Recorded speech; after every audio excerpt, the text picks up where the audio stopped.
Oh man, I'm not ready for this at all. Welcome to the MMA Wales podcast. I'm Rees Bell, and today I'm joined by James Wallace, who you know and love, and Chris Rees from the Chris Rees Academy. I said I wouldn't say that, but I am. So, Chris, who are you? Someone asks myself every day. So, I run. What do you see yourself as? We can't talk. We haven't got enough time.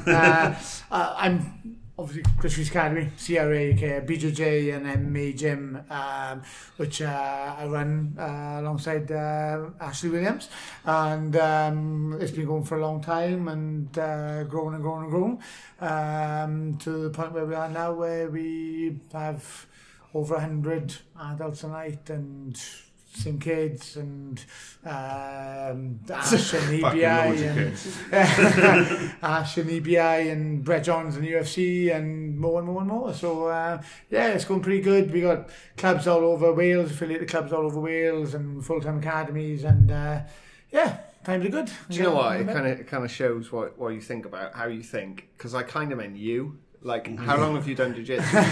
Why did you start jiu-jitsu? Like, that's the thing, when you start coaching, it's all about everyone else. Yeah, that's it. Alright, so I basically started doing no-gi grappling and Japanese jiu-jitsu when I was 15. So it's like 22, 20 years ago, only by the appearance, like 20 whatever years ago, that's enough, 23 years ago. My Japanese jiu-jitsu coach was an avid grappling fan, and that's why he didn't teach us any of the proper names, because he used to make us grapple all the time. And way ahead of his time, lots of no-gi grappling, and loved to make us pressure tests and boxing gloves, and you know, it was, and then to cut a long story short, then met a guy called Carly Gracie, who's one of the originals, a long time ago. Actually taught a seminar in Neath, believe it or not, in Couture playing fields. On a playing field? No, Couture, it's the leisure centre, the sports centre. Yeah. On the playing field, yeah, that's a long time ago.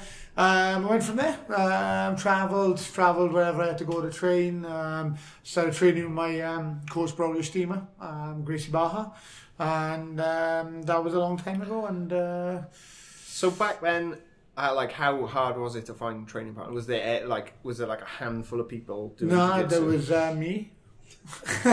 No, I said yeah, hello. Basically what happened was there was a group of us, and I was part of a club doing Japanese jiu-jitsu and no-gi or whatever. But again, it was very grappling orientated, yeah. And I was like the most experienced, and sort of got pushed into like a coaching role, and we started as a training group. I started travelling to train, travelled down Roger Gracie in London, Vauxhall Nova on a Wednesday. That's a miracle in its own right, you know. And then went from there, basically, trained with Braulio Steamer, travelled up to train there, so just myself. Always Birmingham? But Braulio was Birmingham, that was the old Stevie B's gym, 8 Clocks Green, and just stayed with him like through purple belt, brown belt. So was Braulio already like a decorated black belt? Or Braulio was a brown belt first when I trained him. Is it? Yeah. So, but like I say, going way back, it's all hazy. I've been a black belt 6 years now. Okay. I've been black belt 6 years, so. Yeah, that's been that long. I know. I've only ever met you as a black belt, so it's a bit different to me. I guess it feels like not long ago to me, because I remember, you know, obviously being in martial arts quite a long time myself. There was like the black belt thing in Wales. It was like, eventually there's going to be one. You know what I mean? But it was like when you met, when it was like. there was nobody. You know what I mean? I remember like purple belts were really rare. Yeah. I think I was the second. Everyone was a white belt, wasn't it? Yeah, I think it was one of the earliest purple belts in the UK. But yeah, I was loads of them. It was really good. Yeah. Did it take longer to like progress through the ranks because there were less people to train with, or? Yeah, I mean, you know, it's the game now is a totally different animal to the game then. And that's absolutely no disrespect. I would disrespect myself if I was being disrespectful. But I mean, like the standards now are phenomenal. It's like everything. It's like when people go, oh, that old sportsman, or like, oh yeah, the rugby team of the 50s would beat the All Blacks now. I'm like, no, they really wouldn't. No. And that's absolutely no disrespect to them then. But it's just a different sport now. And as Mike Tyson said, didn't he? So would he beat Andy Joshua? See the size of him? Yeah, they're different guys now, aren't they? Yeah, and I guess people start training younger, and like MMA and jiu-jitsu. Like, put it this way, I had no grappling experience. I'm not talking BJJ now. I had Japanese grappling, Japanese jiu-jitsu and no-gi grappling because my coach was an enthusiast in grappling and they loved it. And I started when I was like 15. So tonight I taught my 3-year-olds class. All right, they just learning to get comfortable on the mat. I taught what do we teach, like 30 or 40 4 to 7-year-olds, and then I sparred then with my like 8 to 14-year-olds, and so they all tonight sparred with me. There was 2 black belts, brown belt, a sparred with them, purple belt, and 2 adult blue belts. So we lined them all up and they sparred. So that's intimidating to me, so a kid. Yeah, but they don't think anything of it, you know. And it's I got kids it's going now. to be great for them in the future when they compete, you know. Yeah, that's right. You know, monkeys all great as well, because that's what some. I always say with kids, is like, oh, he's got this belt, he's got that belt. That's wrong with Chris the other day. Who cares? That's right. And it's for I mean, they're doing things now. Like they genuinely, I'm teaching the kids things now, which I couldn't do. And people go, why didn't you teach me that when I started? Because I didn't know it. I mean, so the kids can play unbelievable jiu-jitsu now. And then, like I said, my white belt program now. We got fundamentals program, people coming in, and you know, it's just. I always say to them, I want them to learn from my mistakes. I want to fast track everything which I wish I'd been told. And again, you know, that is not a Santa ending. That's just my own experience, and trained a lot myself and good group of guys. But like, you know, it's. If only you knew what you knew now. Yeah. and I guess someone starting now are starting where you are now, starting from there, where you're learning from that little bit more experience than like 5 years ago. Yeah, oh, for sure. So I mean, they're going from a more modern, more sort of well-built. Put it this way, right? When I started teaching, right, so I was working and teaching and whatever, okay? When I started teaching, people would come into the gym and I go, have you heard of BJJ? Oh, Jiu-Jitsu? No, nothing. Have you heard of MMA? No, never heard of it. And then they would now... And that's the truth, you know what I mean? Yeah. And they'd be like, oh, yeah, to the bridge, guillotine? No, never seen a guillotine. You know what I mean? So, yeah, nothing on, like, literally, now people come in, like, I mean, don't get me wrong, sometimes a little bit of knowledge is a dangerous thing. Yeah, that's right, but now people have got an understanding, and it's like a rough idea. It's like, if you go in a car, and you've never been in a car before, and you've never seen one, you wouldn't have a clue what anything did. But you get in the car, and like you don't have to drive to know that that's the steering wheel, and they push something down there. Yeah. Do you know what I mean? So it's just that little bit of familiarity. I know everybody's got that, you know. It's no different things are. I mean, as I say, I mentioned it before the podcast, like I worked for Mark Jordan when he brought House of Pain to Swansea, which was the first ever show. I remember Chris coming here as a blue belt, I think. Purple belt, maybe. Purple belt, it was, he said to me, I'm going to bring cage fighting to Swansea, and I was like, what? And he said, yeah, it's basically a cage, and everyone who's got different skills jumps in and has a go. And that was what it was then. Yeah. But now, it's like, no, you got to do MMA. Yeah. MMA now is... that's how different it can be. Exactly, yeah. MMA is a sport in its own right now. Yeah, absolutely. Yeah. So I guess that kind of brings us to a nice little transition there. Cheers, guys, doing my job for me. Shall I just go like? So what made you transition into MMA from jiu-jitsu and a bit like more grappling, or have you always thought of the overall martial arts? Always done it, to be honest with you. Like my first coach before I did BJJ.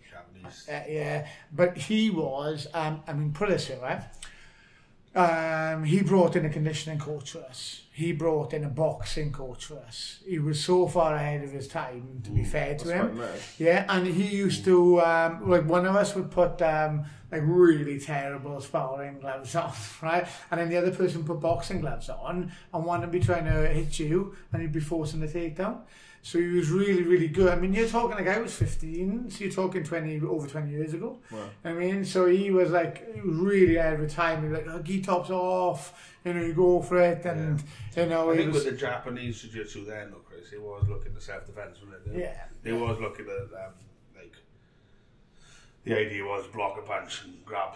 Yeah. So I think it was more relative with that, but I think with him though, to be honest, you looking back, I don't think he was that interested in self-defense. Yeah. I think he just wanted us to fight. Yeah. Do you know what I mean? So, but again, as in, but I remember, like, you know, if it was warm, it would be like, gi tops off, boxing gloves on, guys, boxing gloves on, gum shields in. Scenario. Yeah, you got it, and then just sparring, you know, and like a lot of stuff like back then, and for me then, when like I like same as a lot of people, UFC 1, UFC 2, I sniffed for that and loved it. And you go back to the old like the old grappling strike days, which was no headshots. I actually think there are seagulls fighting. No, there's not. There's someone on the back downstairs. They don't know we're up here.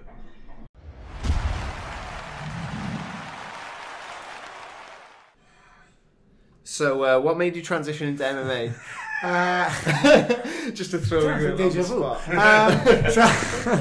We haven't done this before. No. We haven't done this before. To be honest, it was a natural transition. Like back then, put it this way, like we did a lot of striking work, taking it to the grapple from the striking scenario and stuff like that, boxing glove sparring. When I was growing up, all of my friends were boxers.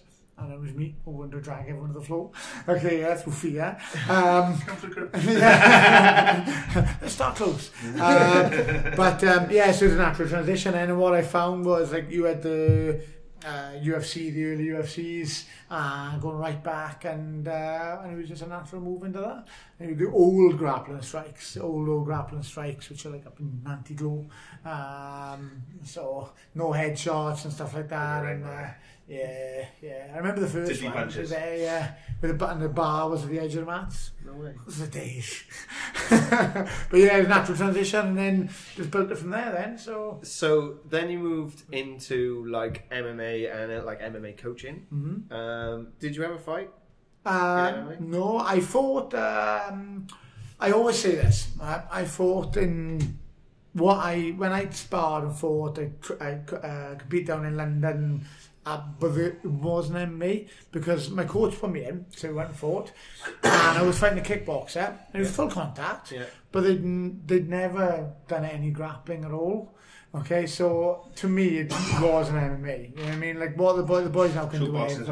Yeah, no, it was MMA rules, but it was basically the now MMA is a sport in its own right. Yeah. Well, mixed martial arts is a martial art. Absolutely. Yeah, as opposed to it being mixed martial arts is a kickboxer who also grapples. Exactly, yeah. Which is kind of how it used to be. Yeah. That's right. It's how we try and test things. I always say that, yeah. I prepped twice to fight pro MMA and twice injured myself. Someone was trying to tell me something.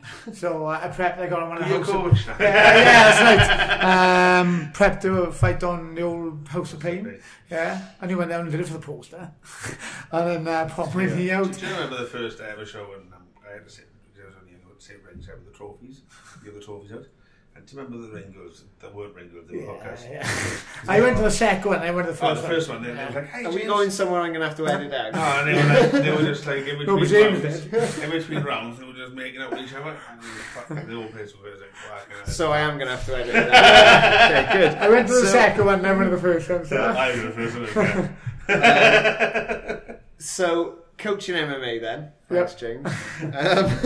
So, coaching MMA, obviously you've got quite a large group of fighters at the moment. How have you found like the progression into having like a few fighters and being kind of a part coach to being like the complete coach for some of these fighters? it's funny because as the club and the academy has got bigger, I coach less fighters now. So I only coach, I used to teach public classes, everyone, debut, blah, blah, blah. So I still do coach a lot of them. There's local shows with adrenaline, whatever, I jump in the corner, but I've got guys like Aidan James who runs those classes. Yeah, exactly. And he looks at, and I say, so I look after a small group of guys. So the irony being, don't get me wrong, I cut my teeth travelling everywhere. I've had pint glasses thrown on me back in the day, and like I coached and cornered right back in the days of like Cage Gladiators and Liverpool Olympia. It was the main event. Jason Tan versus Jimmy Wallhead was the main event back in the day. Jimmy Wallhead crops up in everybody. He's come up a load of times so far. He's been about. But but that was right back, and you know, I remember guys fighting. I can't remember the show now. Down in Western Supermare. So way back, back. You know, and just cut your teeth on those shows. But now, the MMA is a different sport, you know what I mean? So my guys now, for example, I took a session today. Alright, so my session I took today was Brett Johns, who's in the UFC, Ash Williams, who's 8-0 as an Army, 3 times EBI veteran. Okay, Scotty Pedersen. Scotty is like, who got one of the most distinguished Army careers in the UK, and he just beat the IMAF ranked world #1. Okay, yeah, from Sweden, excuse me. And then Aidan James, who's like extremely distinguished amateur, 1-0 as a pro, and like that was a group I coached today. You know what I mean? Yeah, and then so they go off and coach the other guys. Exactly. Yeah. So it's funny because you know there's other guys coming through. You know, Ben Miles is in that group as well as far as MMA goes, and I got some real good guys coming through as well.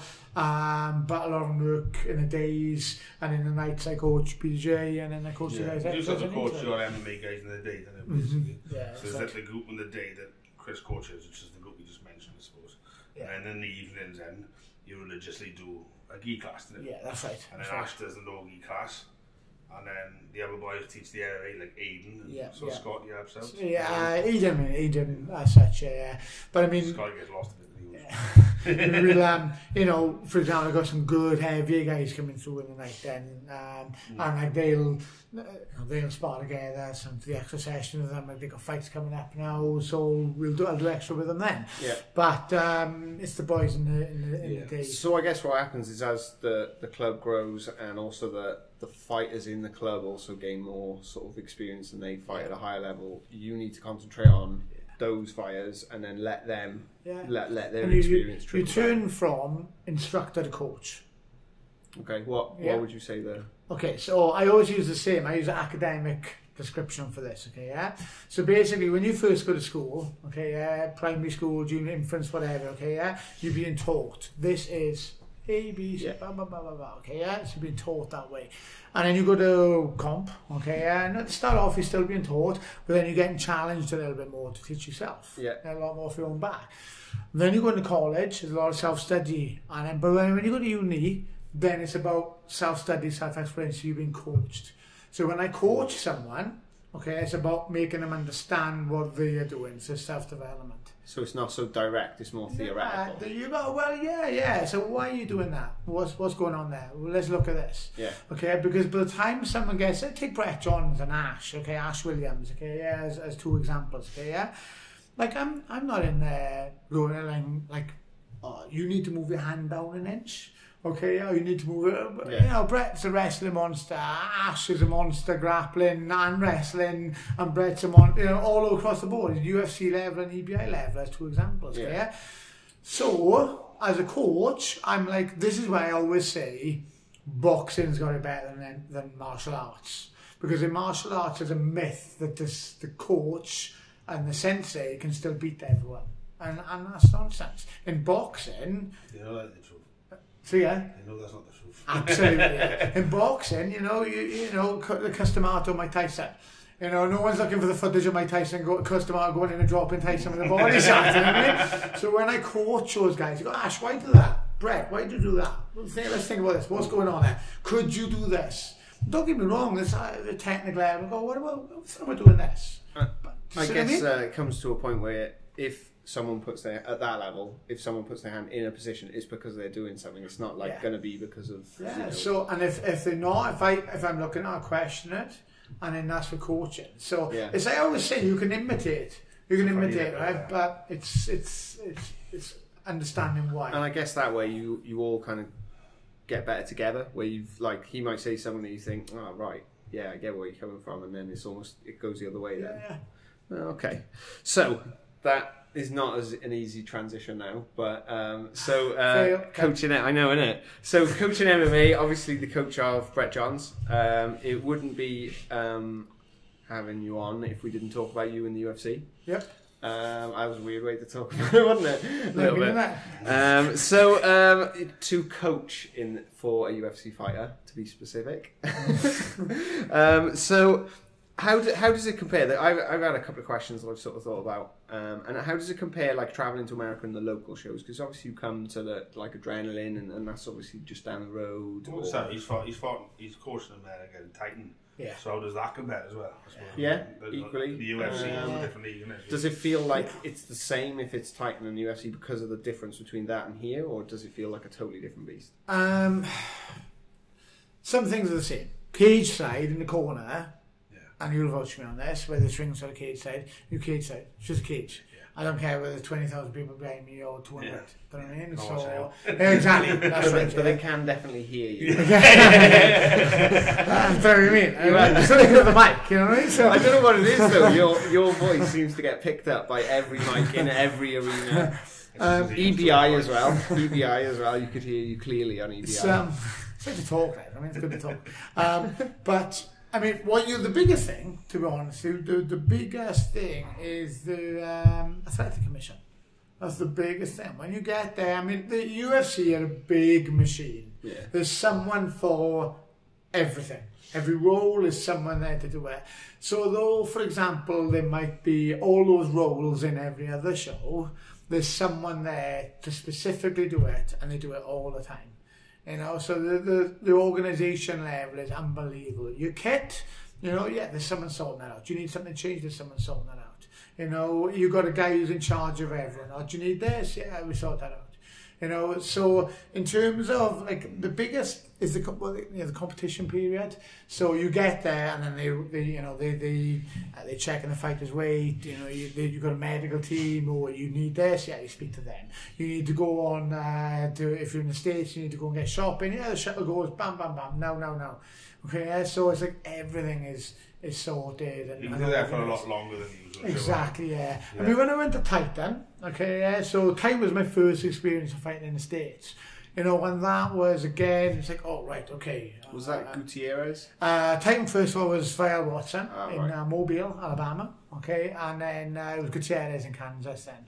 And you know, that was like, all right, okay, there's actually an official here. Yeah. Hang on, this is a regulated sport. What? Okay, so, you know, and it was a big step. Well, they're in the underway now. Yeah. You know, and someone checking, everything is spot on. You know, and then you go to the UFC and you're like, all right, okay, there's a reason this is the biggest show in the world. You know, because like. Go to floor 7 in the hotel because we've got that floor. Do you know what I mean? Bigger. Everything, you know, and it's just a big step up. And it's like for Brett on the last one, even it's amazing what becomes familiar. So at first she was like, oh my gosh, they just give me a kit full of stuff. Yeah, it's awesome, you know. So, and then you get another one next time you go, and another one next time you go, okay, yeah. Brett's telling them, no? Yeah, it's like a bit and then it becomes familiar. But then the last time, you know, Brett's on the main card. So you're walking in and there's the, you know, changing room and the warm-up area. Oh, and there's Edson Barbosa Sapper there. And there's Frankie Edgar Sapper there. Oh, and Eddie Alvarez is coming in the chat to Frankie Edgar now. Oh, and there's why is that then? Because he's on the main card, he's a different area. So what they do is they are like, so for example, if you're on the preliminaries, prelims or whatever, depending on what element, they've got a specific time. So you go in there and they're shuttling you. Oh, wow. And then when you're done, you know, like the main card might not be coming over for a few hours later. So you could be out of there, you don't even see the main card, or the main card fighters, you know what I mean? Yeah. So, and they're shuttling you into the green room. So well-oiled machine, it's nothing is, nothing is, see how it goes. You know, we want you sure now.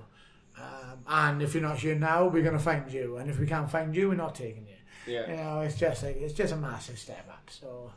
It's very, very cool. You know, so talking to the other people in the corner then, have you seen, like, when you see, like, it's weird for me, like, seeing people like you on the telly and that. So it's quite weird when, have you found it weird seeing coaches, maybe coaches that you thought, like, you looked up to as a coach? Have you seen any of those, or are you just going your own way, like, sailing your own route, and you might take bits of theirs, but... I've said to the boys all the time, like literally, it's really corny, like Instagram hashtag, but when I say to the guys, make your idols your rivals, I genuinely mean it. I respect everybody, but I don't respect anyone too much.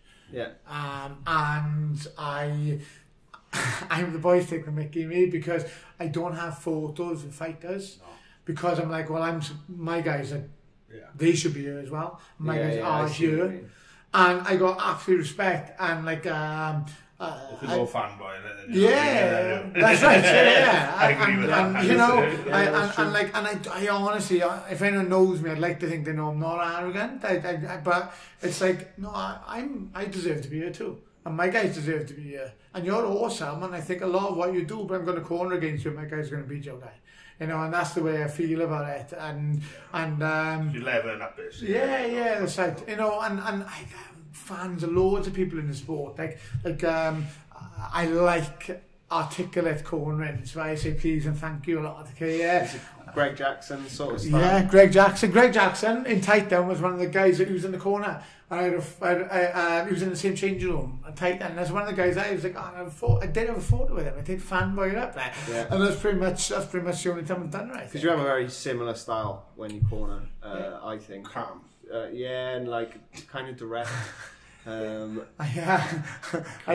like to be how can I put it? I like to be specific and aim to not be emotional in that. Do you think it depends on who you are cornering? Because everyone reacts differently. Yeah, definitely. And it, obviously within your team, you know who, like with some of my guys, I've got to go mad at them a little bit if they're being lazy. Yeah. But with other ones, it's got, mate, what was I about? Oh, I know. Do you know what I mean? Yeah. And they know. Do you know what I mean? Definitely. I think Brett Johns, who's I've been in the corner with you, Brett, and he's like, Brett, this was right. Was that right? Yeah, this is right. Okay, now do this. Okay. And that's enough. Yeah. Whereas another person, some people, when you're in the corner, and then they're like,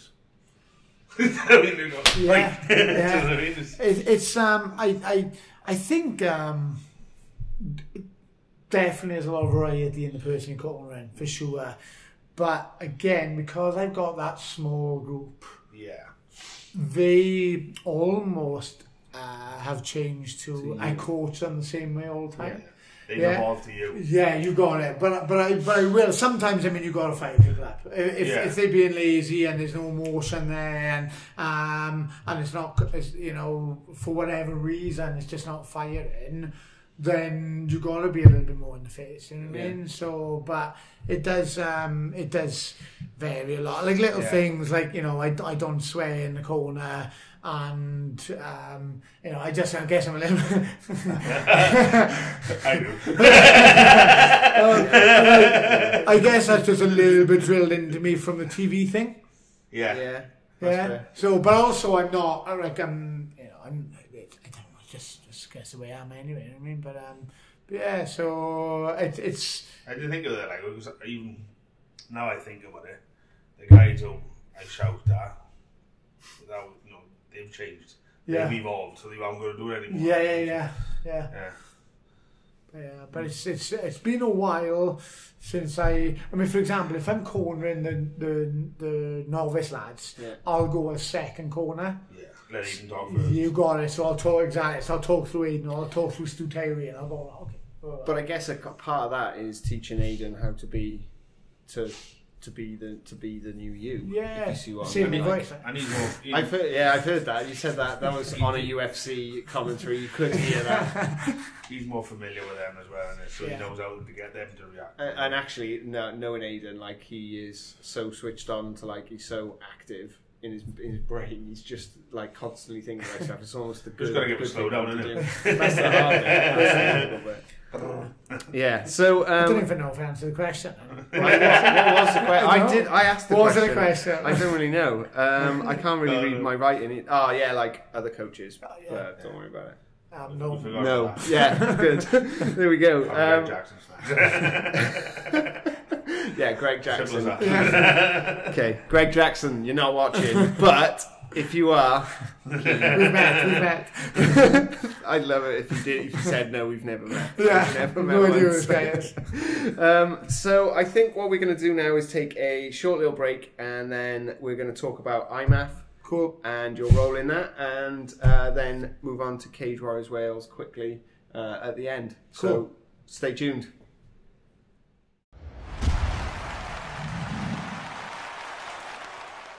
Welcome back to the MMA Wales podcast. Still joined by James Wallace and Chris Rees. Academy.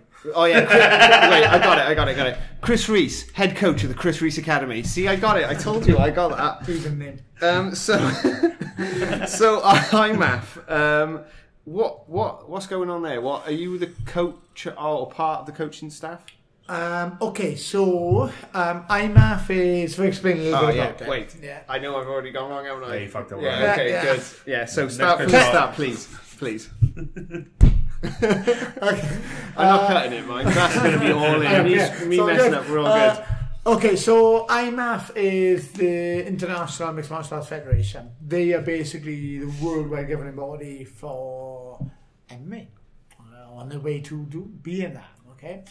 Does that include like big shows like the UFC and Bellator? Yeah, I mean they regulate a lot of shows. I mean, there are some shows, like the UFC is a big entity, so there's a long story to that. But for example, a lot of the UK shows are regulated, the European, they get a lot of recognition, they're gaining a lot of momentum.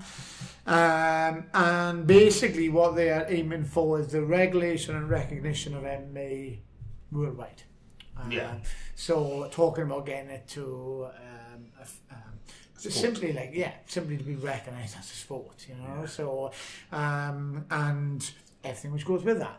So you're talking proper regulation in terms of governing bodies, regulatory bodies for each of the countries. Matches being approved. Yeah, absolutely. Yeah, all the way down. So we're not talking like just some entity which no one knows or actually cares about, which you pay a fee to. We're talking about IMAF, and then under the umbrella of IMAF, you've got the national governing bodies. So, for example, UK MMAF, and there's more and more of them all the time. And then it just filters down. So you've got your national governing body, and then you've got your clubs are recognised, and the head coach is recognised, your cutsmen, your promoters, your shows, everything is regulated the way it should be, in a nutshell, in my opinion.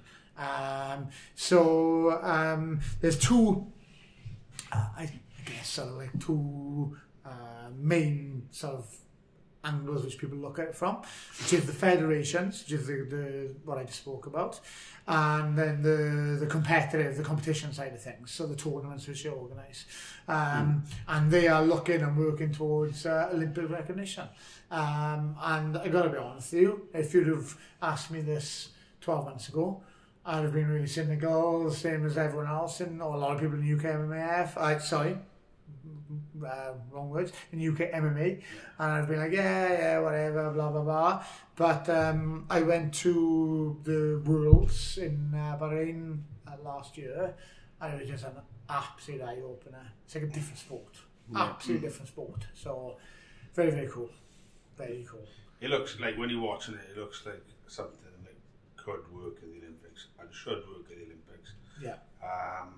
You know, the right amount of competitors in the category is 32. 32, yeah. Spread over a week, which can be done in the Olympics or the Commonwealth Games, whatever. Yeah. Like the other sports, like boxing, taekwondo, that's what they do. Yeah. They have fight, next day fight, day off, final. I'm pretty sure they could get rid of that ribbon thing. They could get rid of that gymnastics ribbon, I reckon. Yeah, they'll bring MMA in, yeah. I'm a big fan of gymnastics.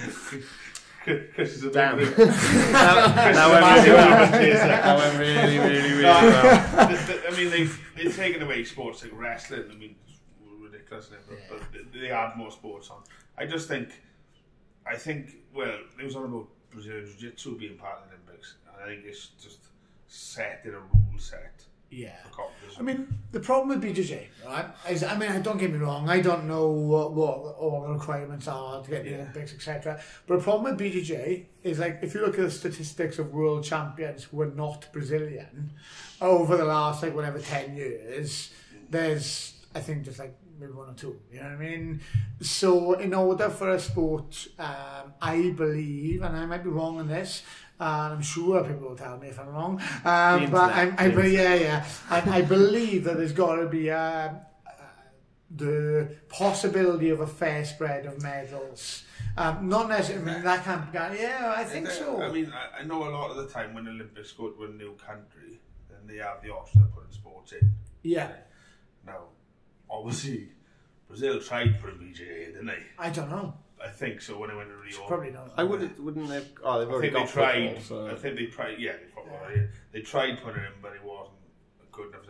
Perhaps if one of the leading countries tries putting MMA in, well, and this is set properly, then they're doing really good things, working towards it. You know, looking to get as what's it called, exhibition sport in the Olympics at some point. Right. Yeah. And you know, it's in my opinion. I would like to see MMA go down the route of, for example, I always use boxing as an example. In MMA, there's the almost assumption that you're going to have a few army fights and then you're going to go pro. And it's just ridiculous. Yeah, you work 9 till 5, you've got 2 kids, now let's go and get elbowed in the face on the weekend. Yeah. Okay, and it's just nonsense. And there's so many people go pro, and like, oh yeah, he's had 5 fights, he should go pro now. I can't say it without putting that voice. I see what you mean. And like, I know I come under criticism because a lot of my guys are, and I'm like, I use Scotty P as an example, right? Hopefully, fingers crossed, if everything goes according to plan, he's going to be knocking on for 40 fights before we decide whether he goes pro.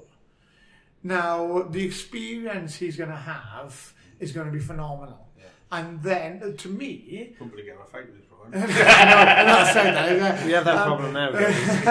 But I mean, for me, it's like, if you think about boxing, right? Anyone who's boxed, and like, you know, you'll know this better than me, how many people are amateur boxers and what percentage go pro? You know, I love. You know, so I guess that's a shift in the sport from the traditional cage fighter where everyone wanted to be professional to a mixed martial arts athlete, which is also an amateur athlete. I think the shift will be even bigger when you have to go up against the board who decide whether you can be professional or not. Yeah. The more one of the IMAF things. Yeah. I mean, the more regulated. Boxing, you have to go up against the board. Yeah. They watch you spar with pads and stuff. Yeah. And if you crap, you can't go pro. So you can't have 3 or 4 fights and turn pro. Wow. I would love to see, if you said to me, right, okay, you're totally in charge, king of the MMA world, you can do whatever you want, okay? I'd be like, right, okay. You've thought about this. Well, I don't know, because with my hat on. I would, feel like that image shit. I would love to see, like, okay, you want to go pro, okay, there's a panel of experienced coaches or officials, where's your bloods, where's your medical, where's your full brain scan, where's your everything to prove you are capable of being a pro. And capable of being a pro. Where's your CV, which is your amateur speed, right? Exactly, right? You know what I mean? With my guys now, they've got to, like, for example, they've like 10 fights, Okay, yeah. In their first amateur fights, within that 10, they've got to keep hitting. They got to keep hitting the BJJ and no-gi matches. They got to do K1 or kickboxing, or whether it be boxing on the MMA shows or whatever. They've got to keep developing their experience. I'm looking for like 20, 30, 40 fights for these guys before I'll even think about them going. How many MMA fights has Scott had? 21, 22? I should probably know that, but 14-3. Yeah, but 17, 18. I think he's like 6-0 K1, 7-0. Yeah, 8. I think he's 8. Yeah, maybe 8. And my in-depth knowledge of my own. And he was boxing. Smashed it. You've absolutely smashed it. And he was boxing before that. And, yeah, you know, he's still learning, but he's young as well. He's still, I mean, he's turned 21. You know what I mean? So, well, even in the time I've known Scott, in like that last 2 years, his style and stuff has all totally grown and changed, and the way he conducts himself and everything. And he's getting better and better and better. So, you know, and I think that's really important. People go, oh, well, you know, you're pricing people out of going pro. I go, okay. Yeah, but like, because if you don't want to go... We don't see the pros at the top end of the game. I think Cain Velasquez was world champion, seen as the best heavyweight that ever was, and then defended his belt twice and was 8-0. Yeah. Something like that. Like, and that's the heavyweight world champion. You know, how many amateur fights did he have? Yeah. What did he do before then? Yeah. You know what I mean? But nobody talks about, like, if he'd had 40 fights and lost 20 of them, they'd be like, yeah. You know what I mean? It wasn't Gordon Ryan, it was the other one. The original Gordon Ryan. Who's that? Who was the original one? Gary Tonin. For MMA professional. I'm sure he loves being referred to as the original. Well, Gary, if you're watching, which you're not, so he fought. Or as we call you, Gordon. Yeah, well, it's all right. Yeah, he ain't watching. So he fought pro MMA in 1FC, and I guess he doesn't have any amateur fights. I think he doesn't have any amateur fights, and they had to make him out a professional fight because there's just no fights out there for him. Well, yeah, going from one thing to another, yeah. And well, just that for any other amateur fighter, it's just almost impossible. What you are talking about, though, I mean, I can't talk for that because I don't know, obviously, the situation there. But I mean, when you're talking about, say for give you an example, right? Okay, so Gary Tonin is basically the way it works as an amateur within IMAF is if you've been paid to fight, paid to compete. Right, so for example, you got it, yeah, exactly. So not prize, not tournament money. Prize money, tournament money, but paid to compete. So similar to professional in other sports. I'm thinking like the only example I can think of is surfing, weirdly, but it's that aspect of it that makes you professional amateur is the fact you get paid for it. That's it. Yeah, that makes sense. So for example, now, but put it this way, right? If you had been, like I'll use Ash Williams, okay? 3 times EBI vet, okay, yeah? Youngest black belt in the UK when he had it, 8-0 as an amateur, okay, yeah? He fights in the amateur championships because he's not been, yeah, exactly. And he's gaining our experience. The amount of pull-outs we had in the UK, like you've tried to match Ash a few times, and unfortunately he had like run of injuries and bits and pieces as well. But the amount of times when he's been fit trying to get a match.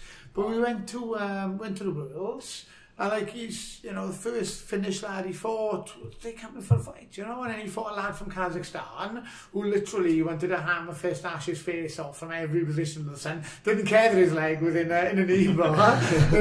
So that's the type of experience that you're going to gain because, you know, when like we got the European Championships coming up now. Okay, so Romania, Bucharest, yeah. When? That is the 17th to the 23rd of June. Oh, any other questions? Smashed it.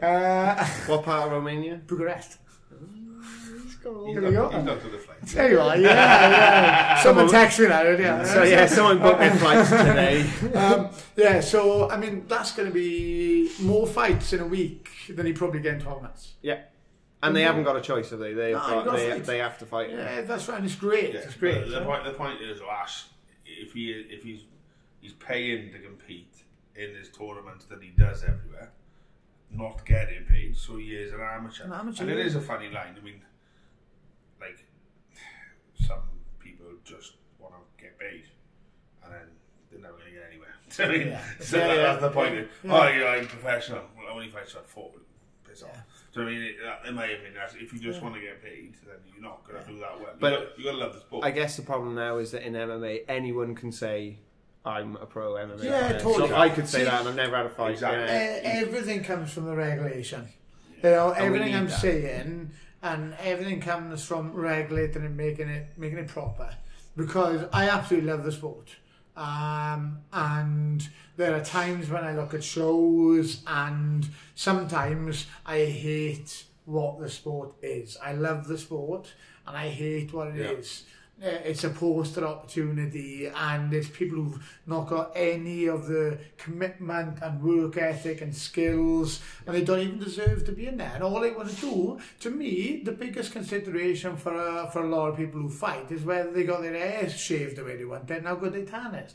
And for me, I love the sport, and that's why I would like to see professionals be the top end of the sport. Because I tell you what, they were amateurs fighting in the IMAF events who would destroy a large percentage of the professionals fighting on this circuit. You know what I mean? And they're monsters. Absolutely. Well, that Tobias Harilla, the Scotty, like, they were all good. Yeah, but like they look. But they've had 4 times the amount of fights as some of the professionals have been on the scene for years, and it's not the professionals' fault. Because when they started, there was no amateur game for them to be good. That's the thing, right? So I'm not talking in any way, shape, or form about the older school. Like I'm not talking about those guys. Well, take Brett Johns, okay? Yeah? Brett had a few like no ground and pound, no grounded headshot fights, all semi-pro. No army fights like the boys have had, and you have to go pro. So that those guys who stepped in, which like for anyone to go like to slate it. Well, you can't go back. You can't go back. If you didn't have the option back then to do it, you're sort of stuck. You know, but my issue, and a lot of those guys have gone on and trained and evolved, and some have and some have. So like those guys, fair play, they were stepping in, they were doing something when nobody else was doing it. So absolute kudos. So they're like the pioneers, but they've almost got. It's difficult. What I'm talking about is your guy in this day and age who's got clubs all over the place. That's 5 fights into the pro. You got it. Okay, or like basically if they want 150 quid. You know what I mean? Those people I got zero time for. And I genuinely mean that. To be honest, the way it is at the moment as well, they can stay amateur, be at the top of the amateur game and get sponsored more than they can get paid for the pro. That's fair. And take less of a risk and go to these world championships and become something. It almost seems like it's at a tipping point really where like turn pro and have good money. It is getting there where it is becoming a bit like that. There are more local shows and more fans and more people that get into the sort of lower ranked fighters. Like they're not all Michael Bisping, Brett Johns. They kind of know the other people in the world. Yeah, I would like I'd like to see the day where you get your 30-something-year-old guy who's got a good job and a family or whatever, as an example. I thought you were talking about me then. I was like, what's going on? Oh, wait, good job. No, it's okay. And they choose amateur MMA as their sport with no aspiration of going pro. Yeah. So, like, for the fun of it?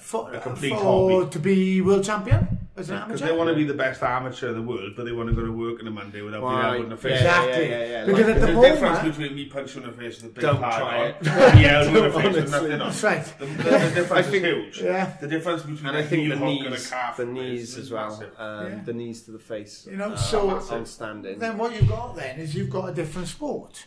And then what you've got is people like Scott who can train 20 times a week and, can do all the different skill sets with the goal of becoming a professional. But at the moment, it's almost seen as like, oh yeah, you're an amateur, and the whole purpose of being an amateur is to one day become a professional. And I want to change that. You won't believe how many coaches have said to me when I'm trying to match, I give you examples, Ash and Scotty are the biggest examples, I suppose, because and Rory used to be one of them. Yeah, I got no doubt with Rory. He was 10-0 pro amateur. So I'm like, I've got this guy. He's had this many amateur fights. So I want to match him. Why doesn't he go pro?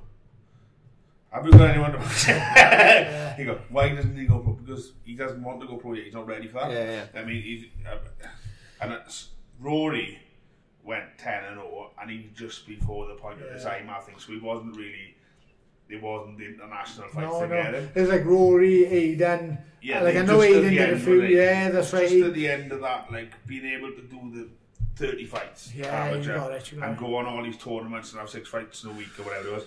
But I mentioned going in big gyms, across the country, multiple countries, South Island, whatever. Like, oh, why doesn't he go pro if he's 8-0? We had fucking 8 fights. So there's a bit of a transition. So going back to IMAF championships then, we sort of touched on it a little bit. I wanted to talk about how some countries probably have a little bit of an advantage against other countries in IMAF just because of the way their country is set up. Yeah. So like I've heard that Bulgaria, I know Sweden because we've seen them, and Austria, and they all have really strong teams. But you don't see many of their fighters at the higher ranks in like the UFC or Bellator or anything like that. Do you think that's because, for example, America, a lot of people will turn pro because there's a lot of money in it, where in Sweden there may not be the shows? No, I don't know. I don't know if I go. I think what needs to happen is a change in mindset that there's the assumption that you've got to go pro. That's the first thing. And there's a decent amount of Swedish fighters in the UFC and the top level. That was a really bad example. I should have said Bulgaria. I should have definitely said Bulgaria. And what you'll find is, for example, a lot of these countries, they haven't necessarily been doing it that long. Right? I don't know that. That's an assumption. Okay, yeah. But what they've got very, very quickly is regulation. Now, sometimes, so say for example, if you got like, let's take two countries, okay, yeah?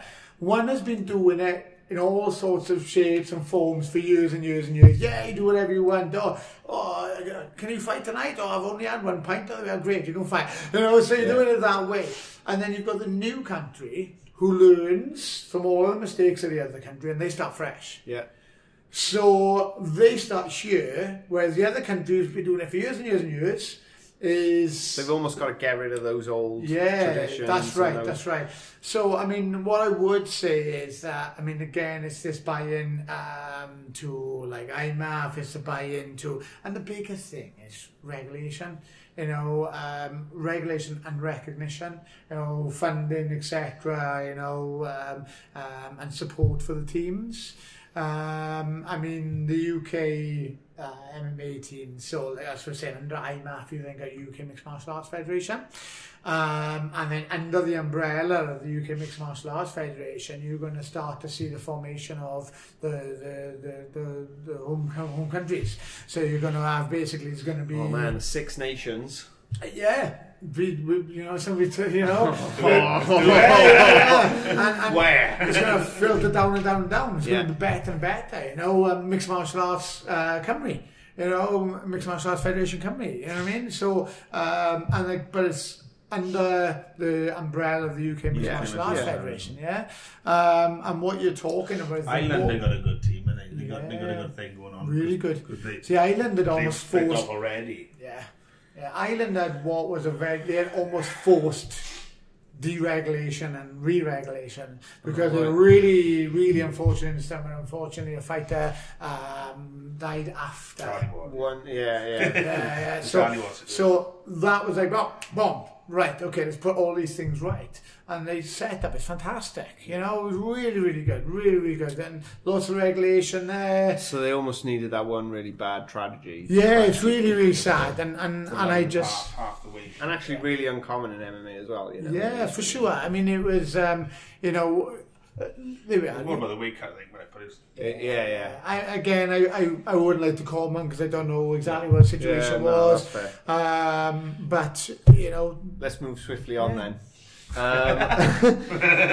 have you got any picks then for IMAFs in Romania? Have you got any particular countries you've got your eye on? Are there any fighters that you've got your eye on?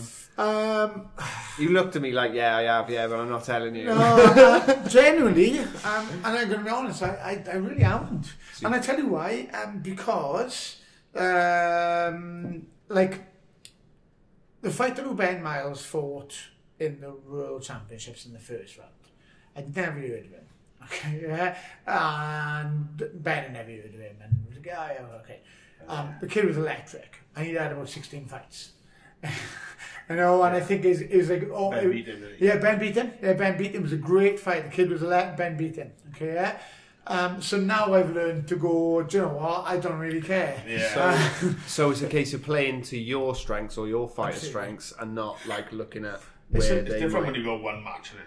Simple as that. Yeah, You know, it's if a you got one guy tournament coming format. over, like we brought the Swedes over to fight the lads.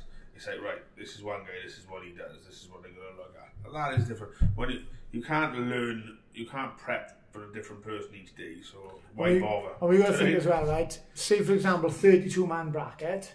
Okay, yeah. So the registration day is on the Sunday, first fight's the Monday. They do the draw on the Sunday night. But you can't So unless you're going to get the pads on the hotel room and start prepping for it, do you know what I mean? You can't do. You So do something like that, because I've been in tournaments in 8 months, whatever, and then they change their opponent and stuff. And then, all right, let's start training for this guy. You started panicking then. So you're better off just being ready for everyone. yeah, you prep for yourself. You know, let them worry about what you can do. Okay. Time. Yeah, so we need to call a little bit of time on this. Cool. So, take a break? Yeah. Take a break? Yeah, we'll take a break. So we're going to take a short break and we'll be back in a minute.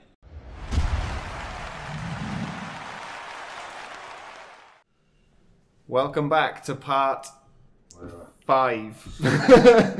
Welcome back to the MMA Wales podcast. I am still joined by James Wallace and Chris Rees from the Chris Rees Academy. Still that too. So let's move on then. We've talked about IMAF. You've explained in detail, which we've needed, I think. I certainly did. Needed the understanding there. Cool. So what's going on with the umbrella? You were talking about the UK MMAF and now potentially a Wales MMA. Okay, so I'll like give a condensed description of it. Okay, yeah.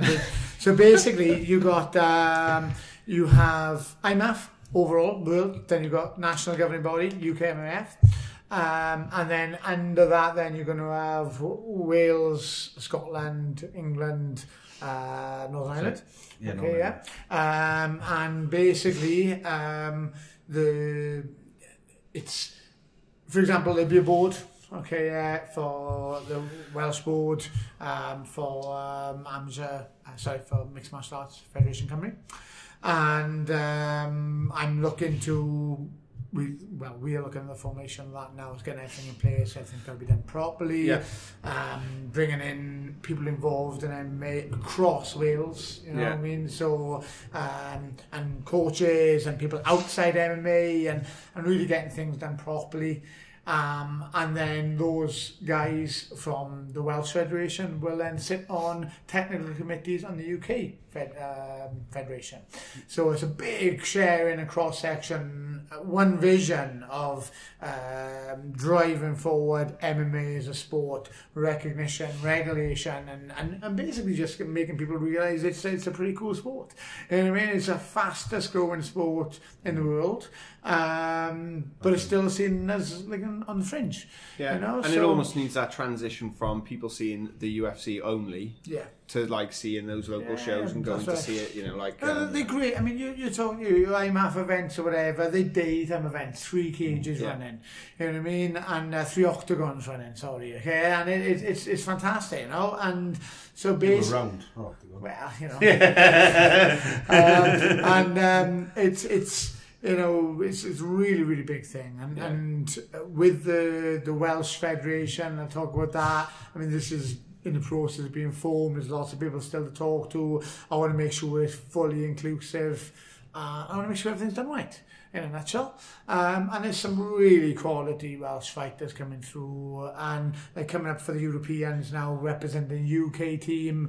You know, there's quality guys in there. You know, there's a few guys who trained myself in there, we talked about earlier, and then you got like Elliot Chilcott and Josh Hudson from McCarthy. They're good boys, like, you know what I mean. So and more, and you know, I'm excited to see him on the world stage. You know, so I think if the problem is with not with the problem with the UK is obviously if you've got squad training, it's a big deal for everyone, isn't it? Yeah. But Wales is everything's so condensed that if you had a Welsh team squad training, you could have a shitload of people there.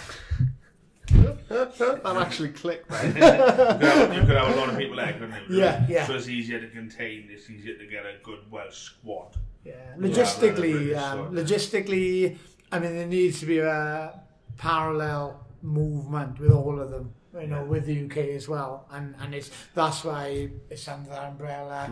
But logistically, I mean, with Wales, you know, North, Mid, you know, South Wales, that's bring all together. You know, you talk about the difference between, say, for example, getting a fighter from the south of England and a fighter from the north of England. Yeah. You know what I mean? They might never ever meet each other. You know, whereas again with amateur, professional, I think professional, you're fighting for your team.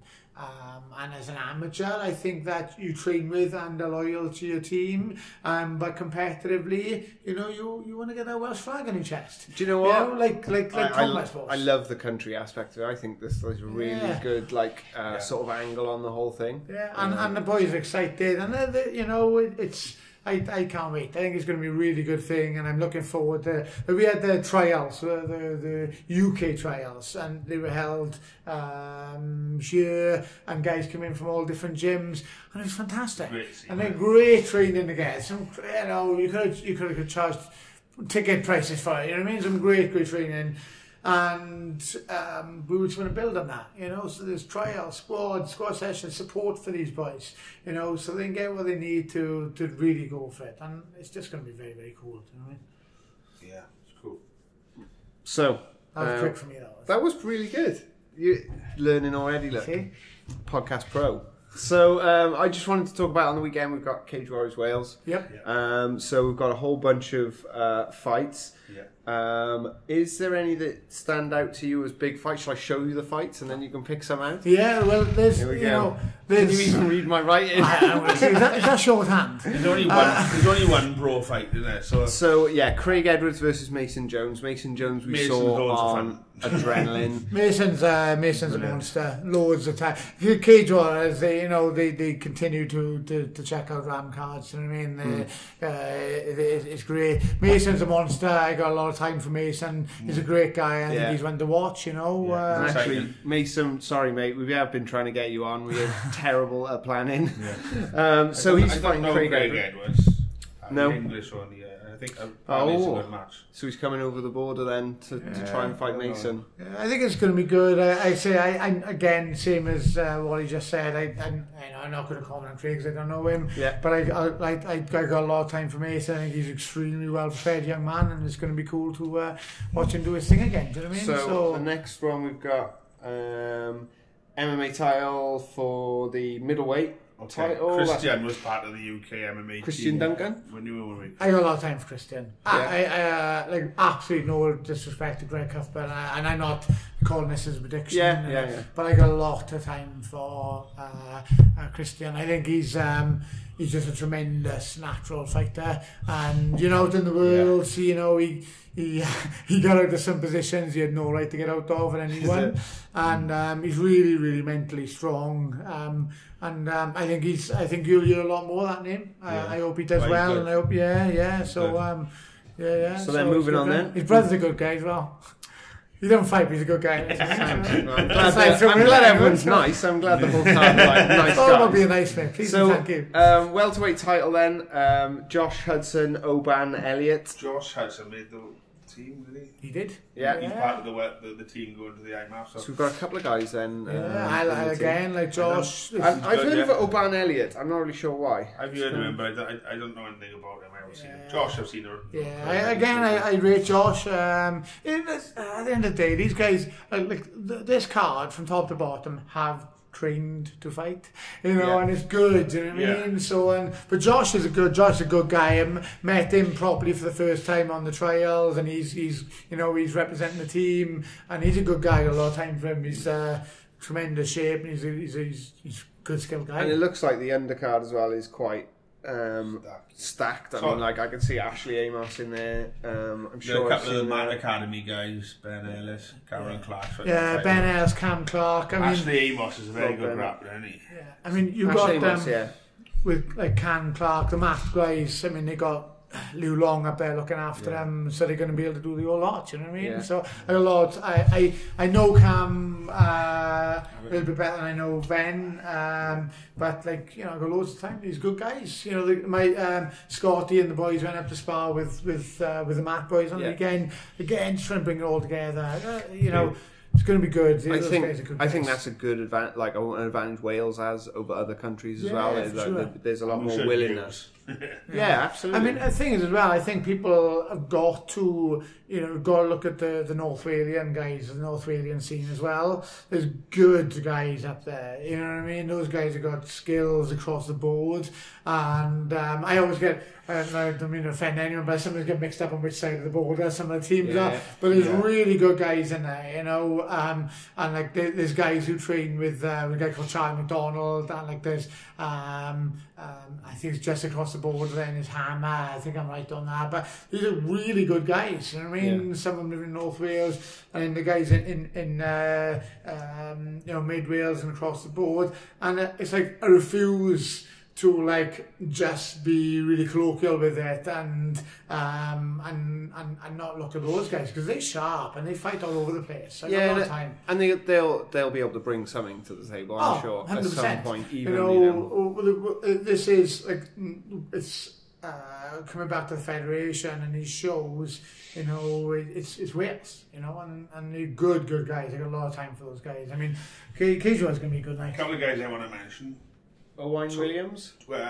Toby Warner from Tyree Gym, and Nathan, who's in one time, because they were matched in 10, being it fell apart, and I was glad to see them go back in. So good luck to them, guys. Nathan seemed a bit gutted in 10. I could see like all of them. So, I mean, there was 4 guys in the end. But also, the guy can do a standing backflip.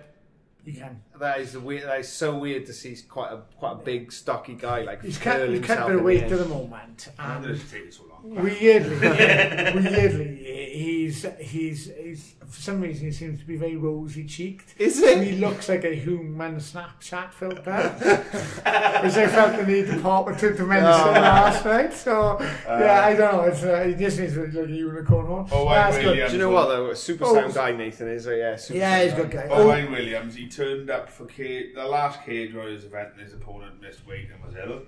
He turnn up for my event, and his opponent was ill.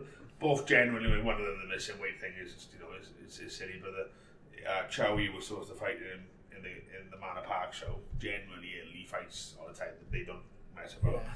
But this is 3rd time lucky, so, and he's been training his out for the last 2 Saturdays. He's been up here sparring with Will Davis. And Owain's looking good. I really like Owain. I got so much time for those. Your work ethic is can't good. Wait till you know what goes on. The weekend. I'm sure I said it before on the podcast, but to hear him talk about like his training background and stuff, you wouldn't imagine that half the things that he's class. He's absolutely class.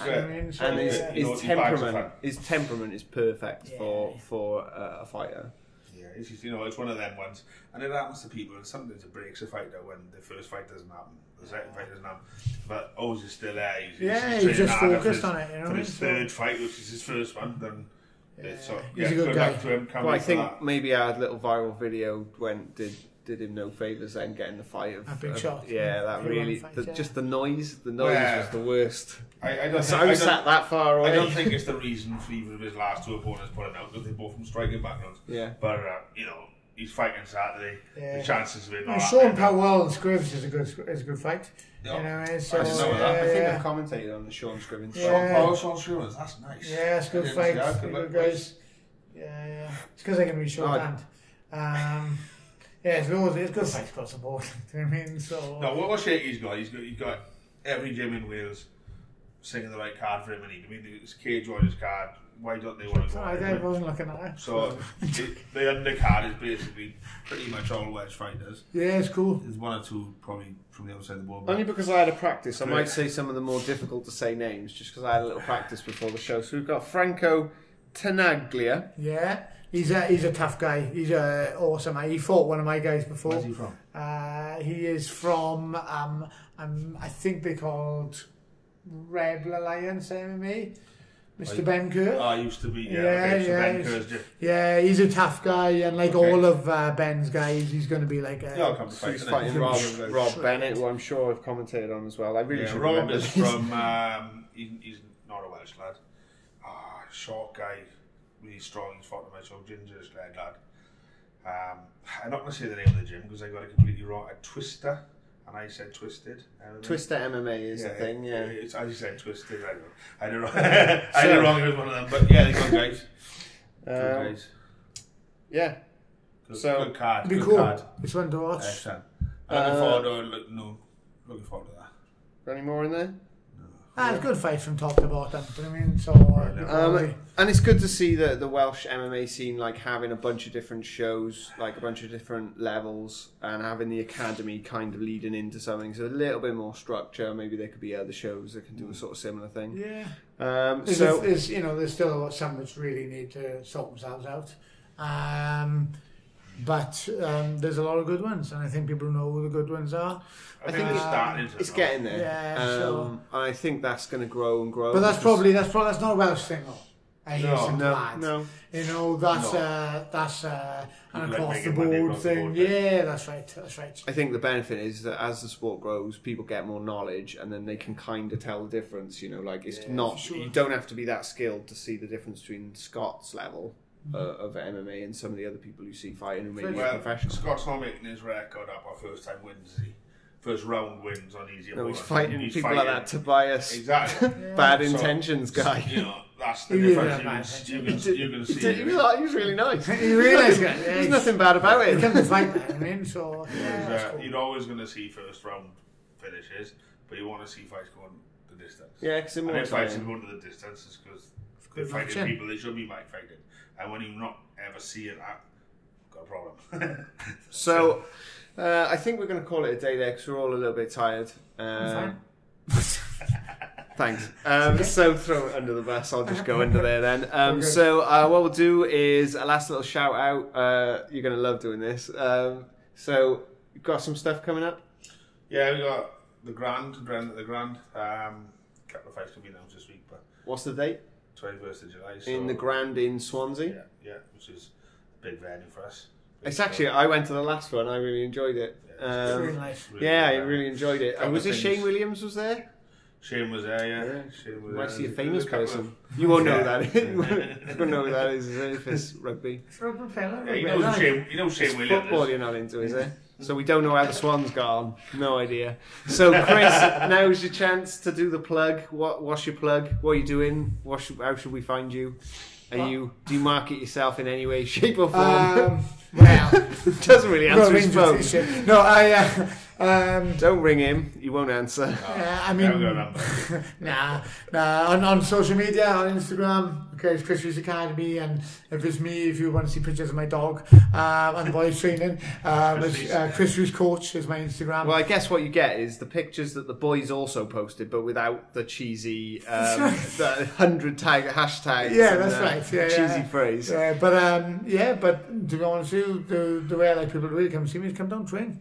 Yeah, I think that's what I did. Yeah, exactly. I tried to show up to the club over Christmas, and I was going to the wrong entrance. I went 3 weeks. It's taken me probably 3 years. Yeah. I've known you now. And it's taken me all that time to say, there it is. If you can't ring him and say, Chris, how do I get it? It wasn't great. Yeah. So how can we find you on Facebook? Just so while I remember, it's Chris Rees Academy. Yeah, Chris Rees Academy. Website's up there as well, chrisreesacademy.co.uk. I mean, we're based in Forest Park. The main HQ is based in Forest Park, and we've got a lot of fighters, a lot of top guys.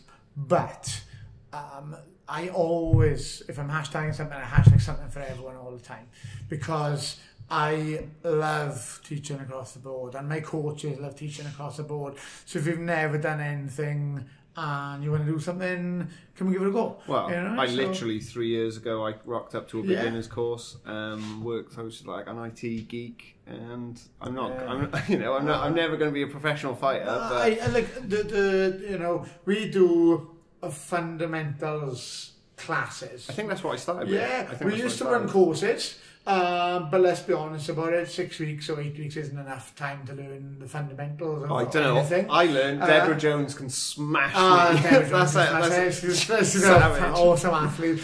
But we run those and they taught, we got a team of full-time coaches. That's all they do is teach PCJ and then I coach intermediate and MMA as well. And people come in and we like people, the atmosphere is really important to us. Making people feel welcome is important to us. And like I say, I got no interest, and none of my coaches got any interest in proving anyone's tough or not tough or proving this. It's all nonsense. I don't think I would have lasted 3 years. I definitely wouldn't have lasted 3 years. You don't train much about it. No, not in the last year. No. So if anyone wants to come along and it'll be awesome. Because more the merrier. There's loads of guys training at the moment, loads of guys starting. So times are good, and yeah, come along, give it a go, and see what you think. Cool. There we go. Thanks for watching the MMA Wales podcast. Bye. Goodbye.